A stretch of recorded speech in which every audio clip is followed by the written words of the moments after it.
What's happening, people? Dan, Scott, Nick and Ryan here giving our instant match reaction to England 1, Croatia 2. Guys, what you got to say about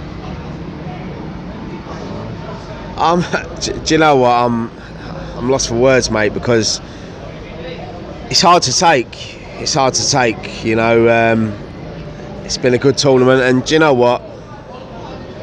Listen, it's hard to talk, but I'll back Southgate and the boys. They've had a great tournament, and we just got to build for the Euros now. We've had a great tournament. We've got further than what anyone expected, and it won a great game tonight. A few players let us down, but I'm not gonna. Do you know what? I'm not gonna pick anyone out tonight. I'm not here to slag them off because I've been in tournaments before, and we ain't even reached this far before. We've been on holiday at this time, so I'm not gonna slag players off. And it's hard to take. It was hard to watch, but yeah, we move on.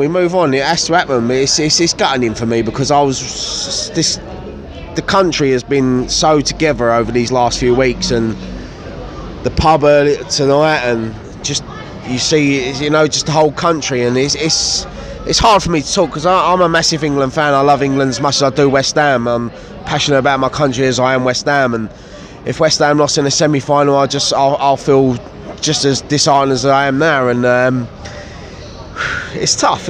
Move on. No, you got to be proud of where they got to, aren't they? You know what I mean? No one expected them to get this far. They did a job to get where they got, but for me, the game was there for the taking. We went 1-0 up.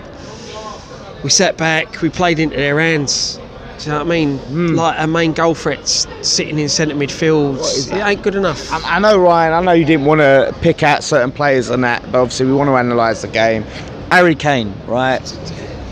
What's the point of having? Let's be honest. He's one of the best, if not the best striker in the tournament, and he's picking the ball up in centre midfield. He has been just mainly set pieces in this competition. Yeah. When it comes to ball to feet in the box, why? I don't understand. Why is he so deep? Why is he the one trying to create chances instead of being on the end of them? The thing is, when Sterling's on the pitch, he's trying to knock the ball at Sterling, and it worked. Sterling got into a lot of positions. The thing is, with Harry Kane, he's getting frustrated. He's got to drop deep to get the ball. He's isolated because the thing is with England, and I don't want to knock players, but this is where I'm not saying it because he's West Ham now. I'm backing him on his Arsenal form. Someone like Jack Wilshere would have been perfect for this tournament because he would get on the ball and pick passes out. But I'm not going to disregard Henderson. Henderson has been great this tournament. Yep. He's worked hard.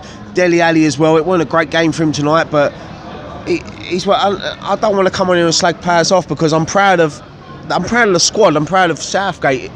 Southgate for me, he has proved a lot of people wrong. But the thing is, England now will, with one under 19s, under 17s, he will bring them players through for the Euros in the next Euros, and it's massive for England. And this is. Listen, it's been 28 years since the last World Cup final. I know we're Euro 96, but the World Cup is the pinnacle of anything. You know, and it's hard to take. You know, you're talking to us 10-15 minutes after full time, and it's hard to take. And did Croatia deserve it tonight? Probably not. No, I don't think they did. But England didn't deserve to win, so it's hard to say, really. But I think you made a good point. I want to pick up what you said about Wilshere, because I think what we've lacked in this tournament is creativity, right? And Wilshere gives you creativity. So maybe look, I know a lot of people will jump on me saying because he's West Ham now. I'm not talking about his West Ham. I'm talking about Arsenal. Arsenal fans will tell you as well. Yeah. A lot of fans who watch him week in out will tell you he offers a lot of creativity. Jack Wilshere is naturally the most fully fit, the most naturally gifted midfielder this country's got for someone that can create things, and played 38 games last season. Yeah, and the thing is, like, even tonight, I think someone like Loftus-Cheek would have benefited over Rashford. See, for me, I don't get the fact that Lingard played the whole 120 minutes. He was non-existent in the second half, non-existent extra time. Loftus-Cheek sitting on, he proved against whoever it was when he came on the sub, I think it was Panama, that he can cause teams problems. I just think that was a change that needed to happen. Nick, definitely. Yeah, Nick, right, you've been quite quiet this thing during this. I mean, what's your assessment, mate? And we're all gutted, like. I'm gutted. I'm absolutely gutted, and it's a lovely jean shirt. I think, to be honest with you, from the very start of this tournament, from the very start of this tournament, don't do that, mate. From the very start of this tournament, you're waiting for that disappointment. Yeah. You're waiting for it. And tonight, we went 1-0 up. What a free kick! But the most important thing from this tournament, nobody expects us to get here. This is a building exercise. This is something that Gareth Southgate needs to, once you get to a tournament, there ain't really much time to work on it and all that sort of stuff. But we lack creativity. We're too reliant on set pieces. But the thing is, when we come out them traps in the first half, we waste too many chances. We wasted too many chances against Colombia. We wasted a few against Sweden. When you get to these pinnacles, and this is the thing about that Mandzukic, right? That Mandzukic is in his 30s now, like mid-30s.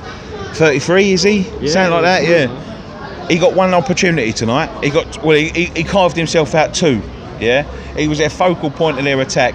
He was struggling, like Kane was struggling. Instead of coming back and picking up the ball at deep, he stuck at it. Yep. He got an opportunity where Pickford saved it, and then the other opportunity, the England defence stood still, and he turned and he hit it as hard as he could. And but you know what? One thing I would say, right, and I hope I'm not just picking on things here because my English are speaking, but their equaliser, if that would have been in the centre mid, that would have been a free kick. His foot was high. But I'm not. Listen, I'm not. There's so many things you could pick out tonight. Lovren pushing and shoving people in the first half. Pushing and shoving people. I didn't think the ref had a great game, to be honest. Pushing and shoving people 2 or 3 times within the first half an hour. He let him get away with it. As a defender, if you're on a yellow card and with someone sterling like that starts to add the pressure to you. He should have had a yellow card, and then he give Kyle Walker a yellow card for picking up the football after a throw on. Yeah. That's the sort of thing. But that's not making excuses. Look, I thought Croatia were the better team tonight. I think they've got better creative midfielders. Modric, I mean, he's a world-class player. They've got the best midfield in the tournament. Yeah, but he's a world-class player. But it's just them little 1-2s that we couldn't get on the front foot by doing that. But it's not really. We was relying on corners and set pieces and things. When we got them, they nullified us pretty well. You got to have a bit of luck in any World Cup, but.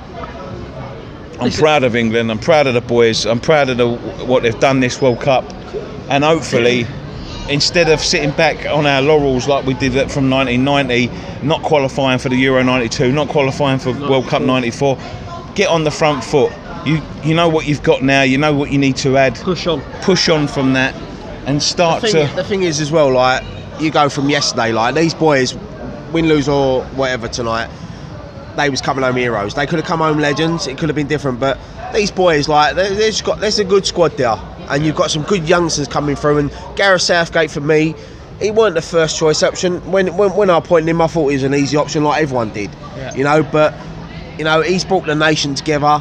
He's brought the squad together, and for me, he's got to take us to the Euros, to the next World Cup. Of course he does. And look, you can't knock him. He's got us further than we've been for a very long time. And that's it. You let him do the Euros and see where he gets us then. Yeah, do you know what I want to bring up, right, is just touching on Kane. It's funny because in the Euro we were talking about Kane being on corners, right, how he shouldn't have been on corners. Now we're talking about he shouldn't be so deep in midfield. When are we ever England going to just play him? I think the thing is with Harry Kane, he was very frustrating, especially in these last 2 games. You look at the group games, he was in and about, he got the goals. These last 2 games, he's had to drop deep because that's exactly where it boils down with England. We ain't got that creative midfielder. Dele Alli's been off the ball, hasn't he? Yeah, but over the years, but Dele Alli, right? Listen, he's young. He will learn from this tournament. It's great experience for every single one of these players, and that is what we're lacking is creativity. And I'm not. Listen, Jack Wilshere is that sort of player, and I hope that we can bring through other players because you look at previous tournaments, we've always had that someone in midfield that can pick a pass like Gerrard, Lampard. You go back, you got Joe Cole, Gazza, Carrick. We ain't had that but. Look, Henderson for me has been one of the players of the tournament for England because he's put his heart and soul on the line. And I don't want to come in, I don't want to knock any in players because they've all worked hard, they've got us further than what we've done. I thought 2 weeks ago I was going to book an holiday. I thought we don't get this far. The thing is as well, you can see that how much it means to them. Yeah, of course. Do you know what I mean? And that's what I love about Gareth Southgate as well. He didn't do a Roy Hodgson and just storm down the tunnel. He stood there in front of the fans, he got every player on their feet and they clapped the fans. And the fans clapped them back. Them players out there seem more disappointed than the golden generation. Of course. The fact that they've been beat. Do you know what I mean? Listen, one thing, this is the golden generation. This you will learn from this. Yeah. And England will go for the Euros and the next World Cup in, 3.5 years time now in Qatar? 4.5. Yeah. No, 3.5, isn't it? It's every 4 years. Yeah, it's 4.5 years. Because it's in the winter. It's in the winter, so it's in the winter. Yeah. No, it's not. It's in the winter after. I tell you, I think we need to bring a bit more quality, but we should give a special mention to Harry Maguire, right? Who I think has had a very good tournament for someone. John Stones. Trippier has been superb. As well. But Do you know the frustrating thing tonight is Maguire and Stones have had a superb tournament. They switch off for 1 second. True. But for Maguire to play for a team like Leicester, right, and to do as well as he's done, and no one would have expected that, I think you've got to take your hat off to him. Do you know what I mean? Yeah, I'll take my hat to all of them. Right, let's wrap this up now because I want to go back in. It's hard to take. It's tough. It ain't sunk in yet. It probably will tomorrow morning when I've got to walk in work and get the banter and people talking about their fucking. In my opinion, I hope Croatia go on to win it. Yeah, me too. I don't care. I'd rather be beat by the champions than be beat by the finalists. You know what I mean? I'm right with you because I don't want to see. I want to see someone new win it. Croatia ain't won it. I'm backing Croatia to win it. England winning it. It should be. It should be, mate. But do you know what? Listen, we've still got Saturday. We've still got to play Belgium, and we could still finish third. And that is a major because no one ever thought England was going to get It's a massive achievement for where we expected to finish. Yeah. Let's be honest, all of us probably expected us to get out. Let me narrow it go on because I'm going to be in Southend. No, I'm joking. I'll be watching England. I'll have my flag still out. I'm proud. I'm proud of Englishmen. Do you know what? Yeah, exactly. This country has been divided over the last 2 years with Brexit and everything, and football has brought this country together. And it's good because we are a great country. For me, we're the best country in the world, without a doubt. It's frustrating. I mean, you're right. I think that's been a beautiful thing. Being in that pub, seeing people from different races, religions, whatever, everyone coming together for one cause and supporting a football team. Race, religion, nothing comes into it. We're all one. Yeah. We're the same at West Ham. If you support Tottenham, Arsenal, Chelsea, Millwall, whoever, it don't matter. You come together as one, and we're a country. And listen, we're disappointed. Has the power to unite a nation. Yeah, we're disappointed. All the fans across the country are disappointed tonight, but do you know what? In that disappointment, there's pride. There's pride, and it's gonna hit home tomorrow that we're not going to the final, and it's hard to take. And will we ever have a better opportunity? Yeah, I think we will. I think we'll come strong again. I think we can build for the future. Our youth team has proved it. The under 17s, 16s, 18s, 19s. We've got a good future in front of us. Yeah, we've got some good players, and. Come on, you three Lions.